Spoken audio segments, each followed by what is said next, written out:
As jy besigheid met OVK doen, is dit nou baie gerieflik om die dokumentasie van jou transaksies in CSV-formaat af te laai.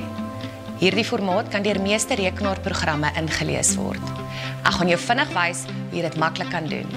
Ons gaan na OVK se webwerf www.ovk.co.za. Gaan na die ledeportaal regsbo en klik op teken in. As jy nog nie geregistreer het nie, klik op registreer en volg die stappe. Indien jy reeds geregistreer is, tik jou lidnommer en wagwoord in en klik op teken in. In die OVK ledeportaal onder saldo's sal al die rekeninge verskyn.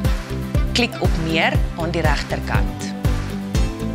Die lys van transaksies sal verskyn vir die periode wat jy gekies het. Klik nou op laai af en kies die CSV-formaat wat vir jou die gerieflikste is en die beste by jou rekenaarprogram pas. So sal die CSV-verslag lyk en jy kan die inligting vinnig en akkuraat in jou stelsel integreer.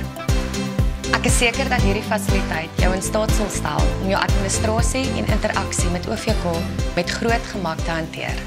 Groete tot volgende keer.